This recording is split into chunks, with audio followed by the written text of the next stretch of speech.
कैसी माहौल। Prime India TV में आपका स्वागत है और आइए नजर डालते हैं इस वक्त की खास खबर पर।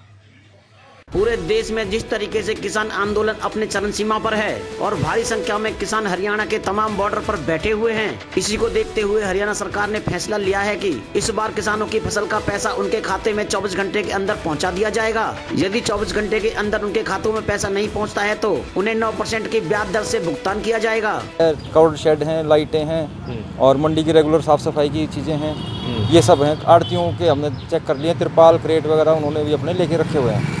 देखो जी, हर साल लगभग 1500 से 2000 के बीच में किसान आते हैं फसल के लिए। जी MSP पे फसल के लिए मेरी फसल मेरा ब्यौरा पे किसान का रजिस्टर्ड होना आवश्यक है और जो किसान रजिस्टर हो गए हैं उन्हीं की फसल गवर्नमेंट खरीदेगी। मेरी फसल मेरा ब्यौरा के थ्रू गवर्नमेंट की खरीद एजेंसी है, उनके जो पैमाने हैं तो तय पैमाने के अनुसार फसल खरीद उतरती है तो वो खरीद लेंगे।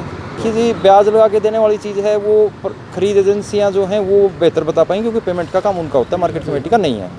और पेमेंट की वैसे सरकार ने कहा कि 24 घंटे में हम पेमेंट किसान को करेंगे।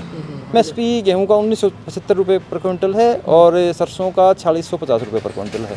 वहीं मंडी में आड़त चलाने वाले आड़तियों से जब बात की गई तो किसानों को इस बार किसी प्रकार की कोई भी परेशानी का सामना न करना पड़े, लेकिन जिस तरीके से सरकार बड़े बड़े वादे करती है, धरातल पर उन्हें हकीकत करना मुश्किल दिखाई देता है। हरियाणा सरकार माल को खरीदती है। उसने कहा है, हरियाणा सरकार ने कहा है कि 1 अप्रैल से हम फसल की खरीद शुरू करेंगे। जो आड़ती के थ्रू खरीदती है, आड़ती की तो तैयारियां है ही हैं, सरकार ने भी अपनी तैयारियां की हैं। हरियाणा सरकार ने, सेंट्रल गवर्नमेंट ने 1975 रुपये MSP गेहूं का तय किया है पर कुंटल। लेकिन ये बात पहले भी कही थी कि भाई किसान को ब्याज दिया जाएगा, लेकिन किसान को ब्याज दिया गया नहीं, किसी को दिया नहीं, आड़ती से काट लिया गया उल्टा। और जो 2020-21 की मजदूरी अब तक नहीं मिली, जो डिफरेंस था, कुछ मिली है कुछ नहीं मिली, वो भी हमारी कच्चे आड़ती की दी जाए।